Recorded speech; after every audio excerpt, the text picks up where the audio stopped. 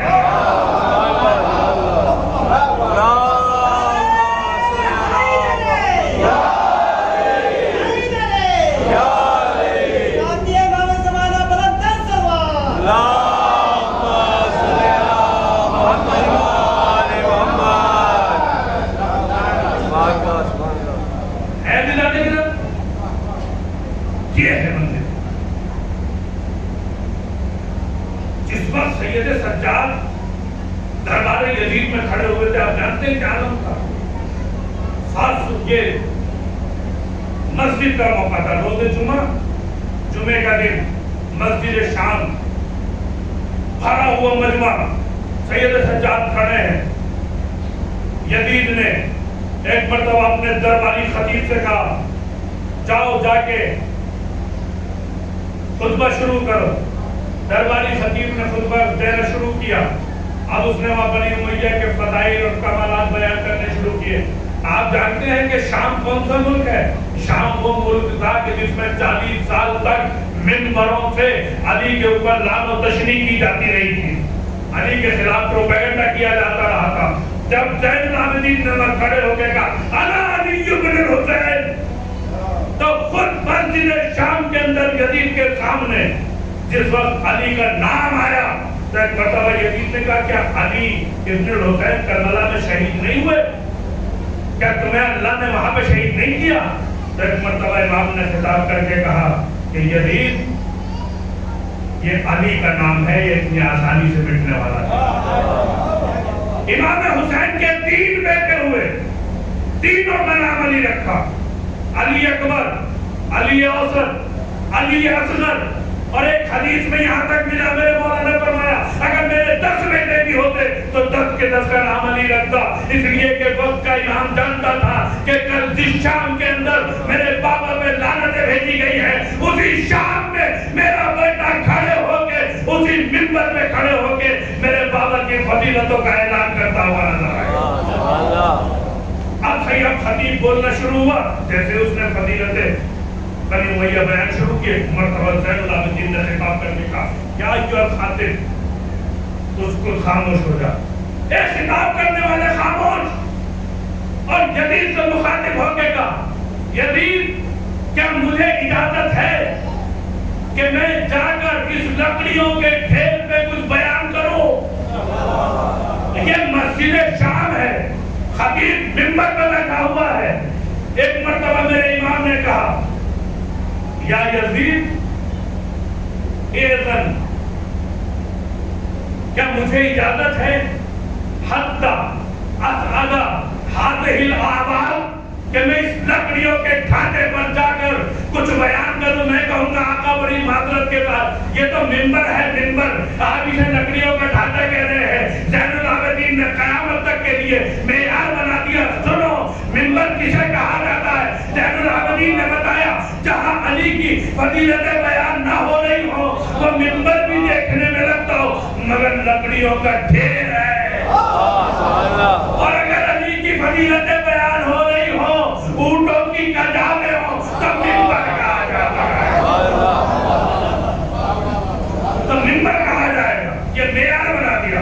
اس کے بعد خطاب کرتے کرتے ایک مرتبہ میرے مولا نے خطاب کرنا شروع کیا کہ اوتینا ستن وفضل اللہ بسبب، اللہ نے ہمیں 6 خصلتیں عطا کی ہیں اور 7 کرامتیں عطا کی ہیں، کمالات عطا کیے ہیں۔ اوتینا العلم والحلم والسماحة والفصاحة والشجاعة والمحبة فی قلوب المؤمنین، اللہ نے ہمیں علم دیا ہے، حلم دیا ہے، سماحت و بزرگواری دی ہے، شجاعت عطا کی ہے، سخاوت عطا کی ہے، اور ہماری محبت کو مومنین کے دلوں میں اللہ نے رکھ دیا ہے۔ سن یزید، لوگوں کو اپنی شہرت اور دولت کے بل پر سروں کے بل جھکا لینا اور ہے اپنی کرامتوں کے ذریعے لوگوں کے دلوں میں اپنی محبتیں قائم کر لینا یہ اور بات۔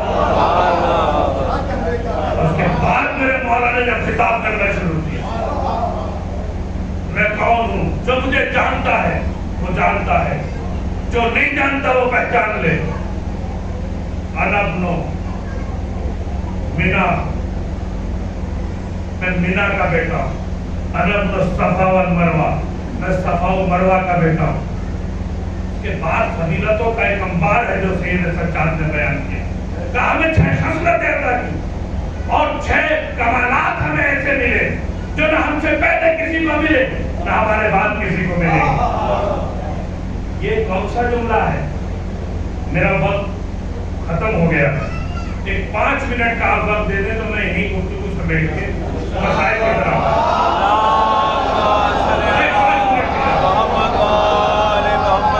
بات بالکل مکمل ہو جائے گی۔ یہاں یہ جملہ جو سید سجاد نے کہا، اُتینا سِتًّا وَفُضِّلْنَا بِسَبْعٍ، ہمیں 7 فضیلتیں ملی، مِنَ النَّبِيِّ الْمُخْتَارِ، نبی مختار ہم میں سے، اور مِنَ جعفر الطیار، جعفر طیار ہم میں سے، اور مِنَ سیدۃ النساء العالمین، سید نساء عالمین ہم میں سے، اور سبتین رسولین، رسول ہمارے اندر ہم میں سے، اور مِنَ القائم، قائم ہم میں سے، حمزہ ہم میں سے۔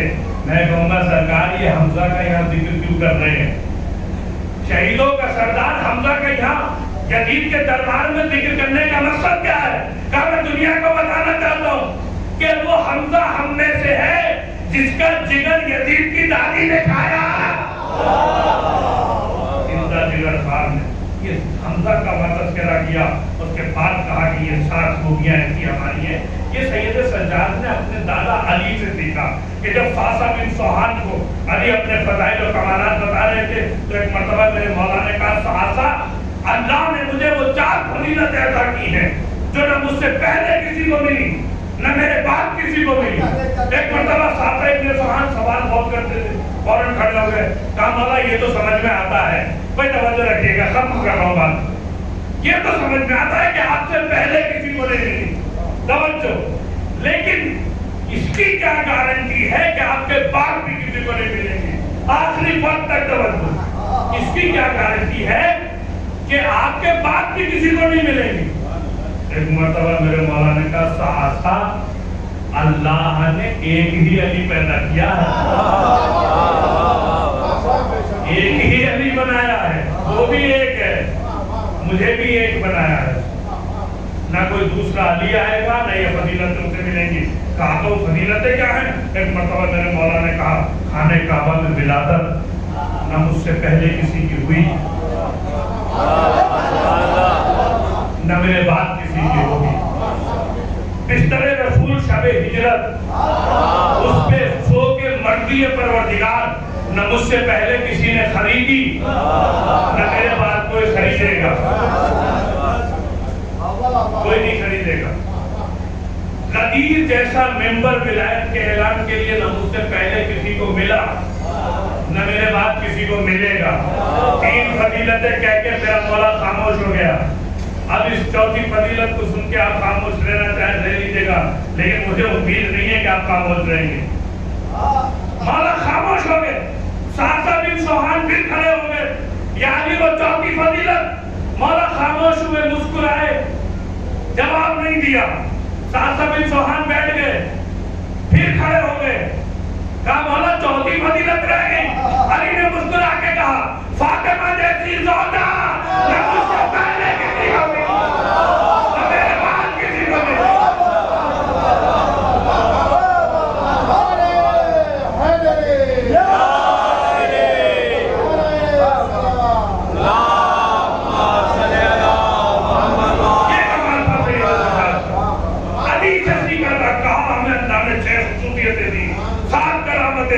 اور یہ کرامتیں ہم سے پہلے کسی کو نہ ملی۔ اور ایک مرتبہ یزید نے جیسے خطبہ دیتے ہوئے دیکھا اور تو دربار کے اندر ایک حیران پیدا ہو گیا، لوگ شور بلند کرنے لگے، گریہ کرنے لگے، حوالے بلند ہونے لگے، یہ تو علی کا لال ہے، فاطمہ کا بیٹا ہے، علی کا بیٹا ہے۔ ایک مرتبہ یزید نے فوراً بلایا، کہا مؤذن کو بلایا جائے۔ مؤذن کو بلا کے کہا کہ مؤذن جلدی سے اذان کے تاکہ اس کے خطبے کو روکا جا سکے۔ مؤذن نے آنے کے بعد کہا اللہ اکبر۔ سجاد نے فوراً اپنے خطبے کو، اپنے کلام کو روک لیا۔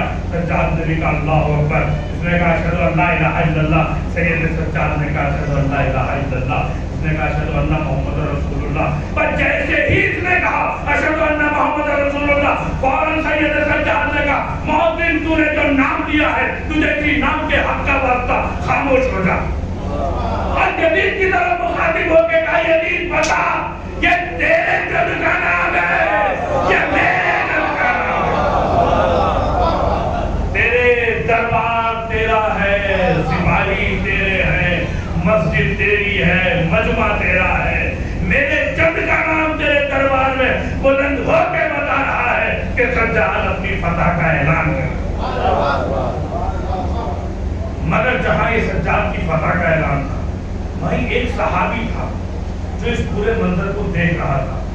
وہ کہتا ہے کہ جس وقت سید سجاد کو میں نے دربار کوفہ میں دیکھا، میں دربار کوفہ میں موجود تھا، اس سے پہلے جب واقعہ جناب مسلم پیش آیا تو میں اس وقت بھی کوفے میں موجود تھا۔